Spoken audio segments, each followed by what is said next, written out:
하나님께서 이스라엘 백성을 출애굽시키면서 하나님의 초점은 광야가 아니죠. 광야는 지나가는 길입니다. 그러나 광야부터 준비해야 할 것이 이스라엘 백성이 가나안 땅에 정착해서 어떻게 살아가야 할 것인가. 광야를 지나가는 동안에 하나님께서 말씀해 주십니다. 특별히 어제 또 오늘 이스라엘 땅에서 정착해서 이스라엘 백성이 지켜야 할 절기에 대해서 말씀하고 있습니다. 절기라는 것은 매년 돌아오면서 하나님의 은혜를 기억하고 또 그에 합당한 신앙의 모습으로 하나님께 영광을 돌리는 것이죠. 그래서 절기가 주는 유익이 참 많이 있습니다. 바쁘고 또 분주하게만 살아가는 것이 아니라 그 시기에 맞게 하나님께서 명령한 것들을 기억하고 또 그에 맞게 합당하게 행동하면서 하나님 부어주신 은혜들을 또 곱씹고 생각하면서 이제 리프레시 할 수 있는 것이죠. 특별히 오늘 본문은 초막절에 대한 말씀입니다. 이스라엘의 3대 절기가 유월절, 또 오순절, 맥추절이라고도 하죠. 그리고 초막절입니다. 특별히 초막절은 그 이름에서 뜻하고 있는 것처럼 광야 시절을 기억하는 거예요. 초막을 짓고 거기서 생활하면서 아무것도 없는 광야에서 먹이고 입히신 하나님을 그 은혜를 기억하고 또 찬양하는 것입니다. 근데 초막절의 다른 이름이 여러 개 있는데 장막절이라고도 불립니다. 장막. 초막하고 장막은 다른 거예요. 장막은 하나님의 임재의 상징이 되는 증거막, 회막, 성막이라고도 부르죠.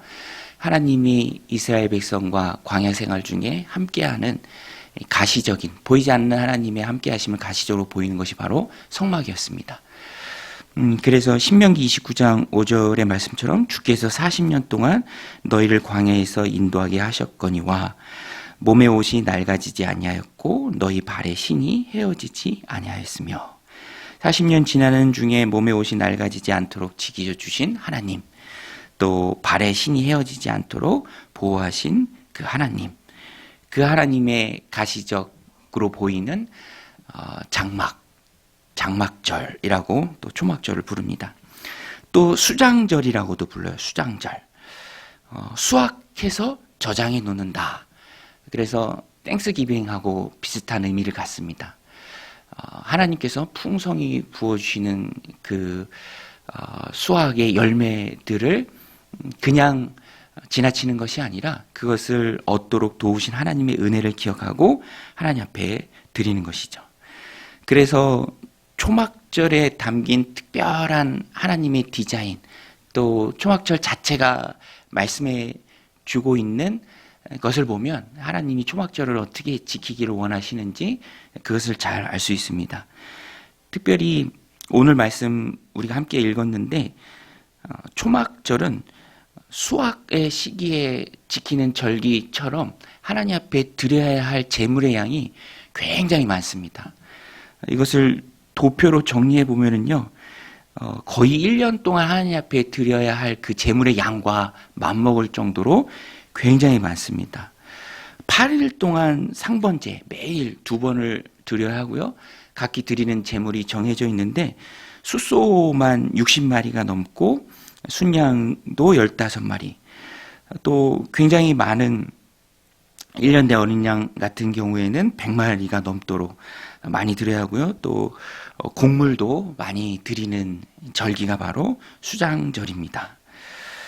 그래서 하나님께서 수장절을 지킬 때 초막절, 장막절, 또 수장절이라는 그 이름이 가지고 있는 것처럼 아무것도 없는 광야에서 지키고 보호하신 그 하나님의 은혜를 너희가 기억하라.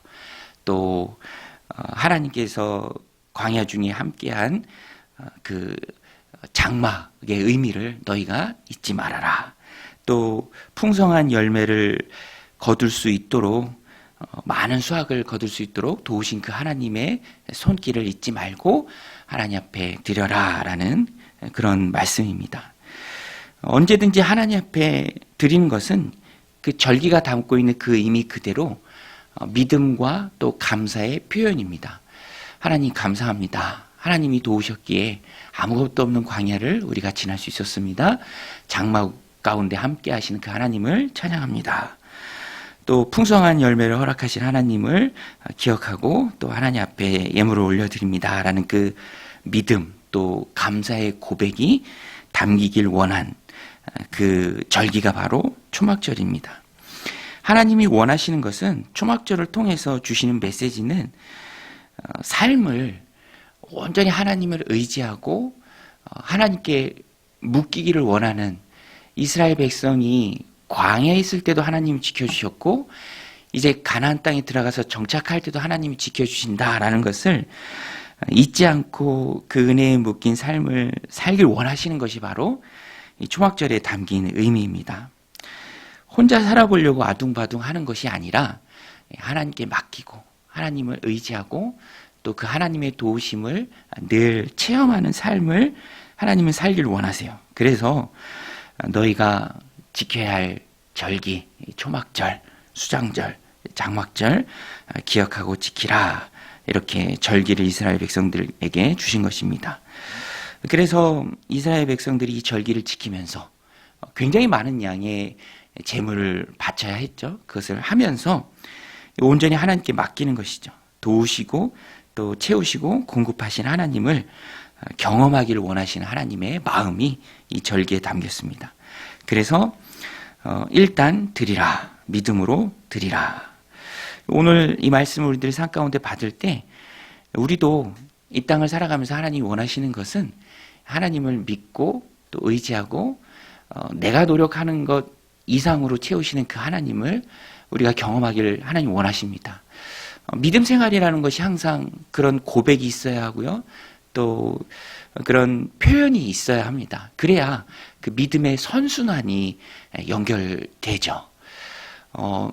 우리가 노력한 만큼 결과나 성과가 얻어지는 것이 아닌 것이 우리가 세상을 조금만 살아봐도 알죠. 하나님의 도우심 또 하나님이 거들어 주시고 하나님이 이끌어 주실 때 하나님 주신 삶의 풍성함을 우리가 누리면서 살아갈 수 있습니다. 그래서 이것은 신앙의 원리고요. 하나님이 우리에게 말씀 가운데 꼭 심어준 네가 네 삶을 스스로 사는 것보다 노력하는 것보다 나를 믿고 나를 의지하고 나에게 맡기고 그래서 내가 채우고 내가 공급하는 것을 너가 광야뿐만 아니라 이스라엘로 민족으로 그 땅에 정착한 후에도 나는 내가 그것을 꼭 지키며 살아가기를 원한다라고 하나님이 원하신 겁니다. 그래서 이 초막절이라는 절기를 주신 것이죠. 오늘 우리의 삶도 그렇습니다. 항상 내가 혼자 살아가는 것이 아니고요. 내 삶을 이끄시고 인도하시는 그 하나님께 묶여서 그 은혜를 꼭 붙들고 살아가는 것이죠. 그래서 우리는 항상 그런 믿음의 고백이 있어야 합니다. 그리고 그것을 이제 우리 삶이 그것을 보여줘야 하고요. 또 자녀 세대들에게도 보여줘야죠. 내가 내 삶을 혼자 고군분투하면서 살아가면서 노력하면서 얻는 것이 아니라 하나님께 묶인 삶, 그 은혜와 함께하는 삶. 저도 이 말씀을 준비하면서 저희 아이들이 이렇게 모이면 큰아빠가 용돈도 주고 또 할머니가 용돈도 주고 이제 커서 잘 안 따라다니려고 하거든요. 그러면 용돈으로 이제 꼬시는 거죠. 그러면 이제 가서 용돈도 받고 그래요. 얼마 전에도 이제 큰아빠가 또 용돈 주고 할머니가 주고 그래서 많은 액수죠. 10만 원을 이제 둘째 아이가 받은 거예요. 그래서 이제 뭐 제가 이제 보관을 하면서 2만 원은 현금으로 주고 8만 원은 아이들 쓰는 그 카드 있어요. 8만 원은 그 카드로 보내래요. 2만 원은 현금 쓸 일이 있으니까 주고. 너 10만 원 받았으니까 11조 해야 하지 않니? 만 원은 내가 깔게. 그러니까 애가 표정이 확 바뀌면서 그래요 그러면.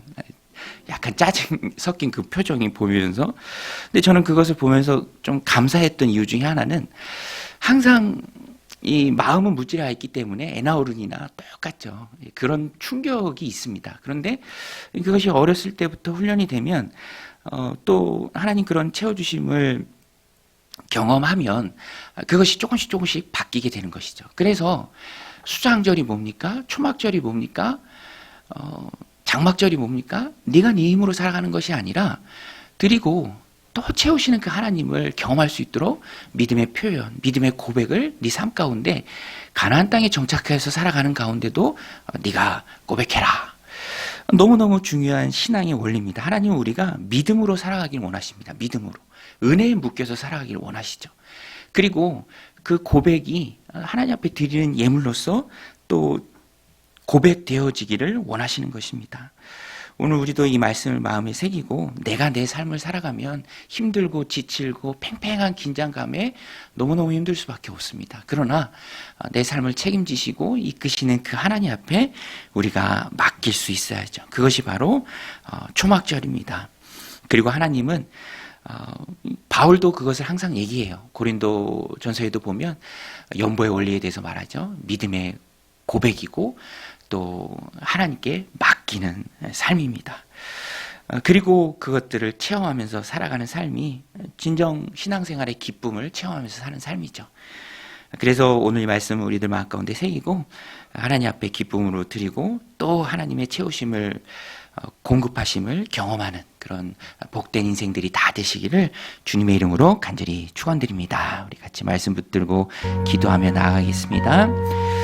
하나님 아버지, 오늘도 저희들 주님 전에 나오게 하시고 또 기도